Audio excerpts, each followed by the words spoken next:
മുണ്ടക്കൈ ചൂരൽമല ദുരിതബാധിതർക്കായുള്ള 19 വീടുകൾ കൂടി കൈമാറി. ഇതോടെ 26 വീടുകളാണ് ആകെ കൈമാറിയത്. ടൗൺഷിപ്പിലെ 3-4 സോണുകളിലെ പരിശോധനകൾക്ക് ശേഷമാണ് വീടുകൾ കൈമാറിയത്. കാളിദാസൻ ദേവദത്തം വയനാട്ടിൽ നിന്ന് ചേരുന്നു കൂടുതൽ വിവരങ്ങളുമായി. കാളിദാസൻ, അവിടെ വീടുകൾ ഓരോന്നായി പണി പൂർത്തിയായി വരുന്നു, ആ മുറയ്ക്ക് അത് കൈമാറുന്നു എന്നല്ലേ?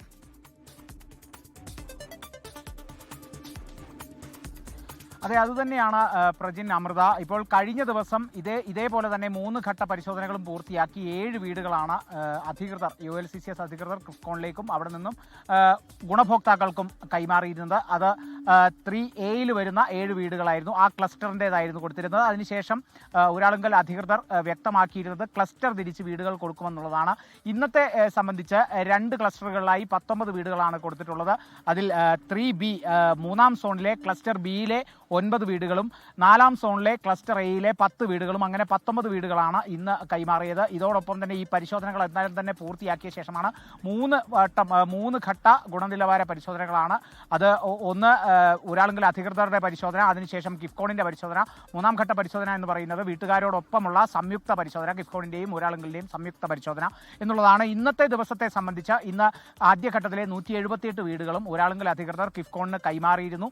ഈ കൈമാറ്റത്തിന് ശേഷം കിഫ്കോണിൻ്റെ കൂടി അന്തിമ പരിശോധനയ്ക്കും ശേഷം പിന്നീട് വീട്ടുകാർക്കൊപ്പമുള്ള ഗുണനിലവാര പരിശോധനയ്ക്ക് ശേഷം, അതായത് വീട്ടുകാരോടൊപ്പം വന്ന് എന്തെങ്കിലും തെറ്റുകുറ്റങ്ങൾ ഉണ്ടോ എന്ന് നോക്കുക, വീട്ടുകാരുടെ അഭിപ്രായം ചോദിക്കുക, അതിനുശേഷം കൈമാറുക എന്നുള്ളതാണ്. അങ്ങനെ 2 ക്ലസ്റ്ററുകളിലായി 19 വീടുകളാണ് കൈമാറിയിട്ടുള്ളത്. എന്തായാലും അവർ താമസം തുടങ്ങുന്നില്ല എന്നുള്ളതും കൂടിയാണ് ഏറ്റവും ഒടുവിൽ അറിയിച്ചത്. നേരത്തെ തന്നെ ഈ ആക്ഷേപം ഉയർന്ന ഈ ചോർച്ചയുണ്ടായിരുന്ന വീടുകളൊക്കെ ഇല്ല, അതിന്റെയൊക്കെ സ്ഥിതി എന്താണ്? അത് കൃത്യമായി പരിശോധിക്കും, അതൊക്കെ പരിഹരിക്കുമെന്ന് ഒരാളുകൾ നേരത്തെ പറഞ്ഞിരുന്നല്ലോ, അതൊക്കെ എന്താ ഇപ്പോഴത്തെ അവസ്ഥ?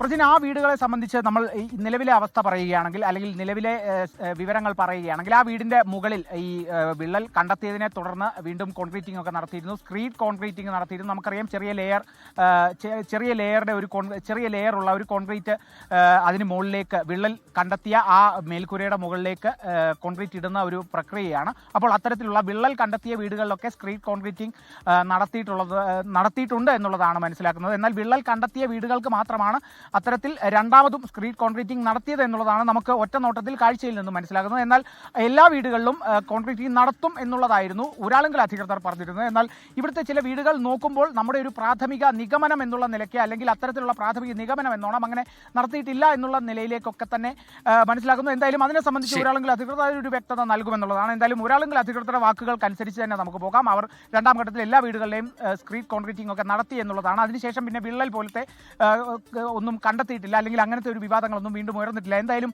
വീണ്ടും 26 വീടുകളിൽ, ഇപ്പോൾ നിലവിൽ നമ്മൾ പറയുകയാണെങ്കിൽ ആദ്യഘട്ടത്തിലെ 178 വീടുകളിൽ 26 വീടുകൾ, കഴിഞ്ഞ ദിവസത്തെ 7 വീടുകൾ, അതിനോടൊപ്പം ഇന്ന് നൽകിയ 19 വീടുകൾ, അങ്ങനെ 26 വീടുകൾ ദുരന്തബാധിതർക്ക് കൈമാറിയിരിക്കുന്നു. ഇനി ബാക്കിയുള്ളത് 178-ൽ 152ആണ്. ഈ 152 വീടുകളും കൂടി കൈമാറുന്നിടത്താണ് ആദ്യഘട്ടത്തിലെ 178 വീടുകളും കൈമാറ്റം എന്നുള്ള ആ ഒരു പ്രക്രിയ പൂർത്തിയാവുക. പ്രജിൻ,